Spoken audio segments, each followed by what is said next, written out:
হতাশা মাদক দিয়ে দূর হয় না। হতাশা দূর হবে, বলে দিব, তিনটা জিনিস, মাত্র তিনটা। কয়টা ভাই? এক, 5 ওয়াক্ত নামাজ। এক কি? নামাজে আপনি অজু করে সেজদা দেন, ইনশাল্লাহ আপনার মনে প্রশান্তি না আসলে আমাকে এসে বলেন যে আসে নাই। চোখের পানি, মনের আবেগ যা আছে আপনার ভিতরে, কষ্ট, দুঃখ, যন্ত্রণা, সব আল্লাহকে ঢেলে দিবেন ইনশাল্লাহ। নিজের আবেগ ধরে রাখবেন এখানে, আপনি আল্লাহর জন্য ঢেলে দিবেন। মানুষকে আবেগ দেখা কি লাভ? মানুষ আপনার চোখের পানির মর্ম বুঝবে? মানুষ কি মানুষের চোখের পানির মর্ম বুঝে? আপনার পিতা যদি মারা যায়, আমার কাছে এসে দোয়া চান কান্নাকাটি করে, আমি দোয়া করতে পারবো, কিন্তু আমি কিন্তু আপনার ফিলিংসটা বুঝতে পারবো না। আপনার অনুভূতি কে বুঝতে পারবেন?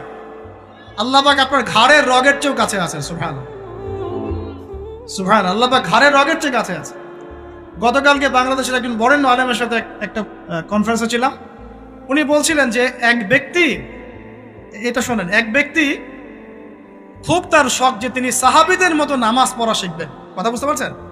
সাহাবীদের মতো নামাজ শিখবেন।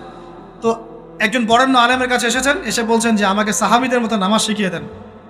তখন সেই আলেম আরেকজন আলেমের সন্ধান দিয়েছেন, যা তুমি তার কাছে যাও, তিনি শেখাবেন। তো সেই ব্যক্তি একটু অবাক হয়েছেন, কারণ যাকে প্রশ্ন করেছিলেন তিনি অনেক বড় মুহাদ্দিস, আর যার কাছে পাঠানো হচ্ছে তিনি অত বড় মুহাদ্দিস নন, কিন্তু আবেদ, আমল করেন। তাকে গিয়ে বলছেন উনি আমাকে পাঠিয়েছেন সাহাবীওয়ালা নামাজ শিখিয়ে দেন। তখন তিনি বলছেন ঠিক আছে, সুন্দর করে ওযু করে আসো, সুন্দর করে ওযু করে আসো। ওযু করার সময় খালি খেয়াল রাখবা যে আমি ওযু করছি শুধু আল্লাহর সন্তুষ্টির জন্য। কি খেয়াল রাখবেন? ওযু করছি শুধু আল্লাহকে রাজি খুশি করার জন্য ওযু করছে, আর কোনো উদ্দেশ্য নয় আমার। ওযু করতে যাচ্ছে, তিনি আবার বলছেন দাঁড়াও, শুধু আল্লাহকে রাজি খুশি করার জন্য ওযু করো।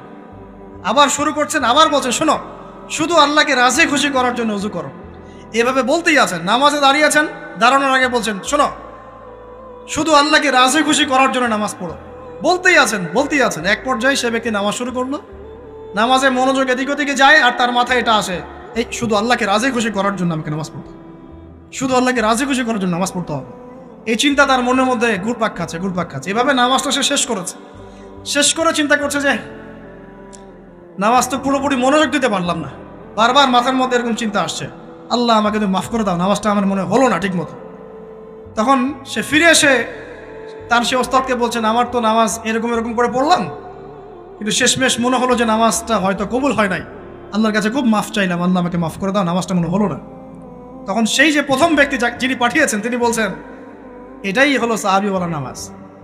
তারা আল্লাহকে রাজি খুশি করার জন্য নামাজ পড়তেন, নামাজ শেষ করে আল্লাহর কাছে ইস্তেগফার করতেন, আল্লাহ কিছুই হলো না, কিছুই হলো।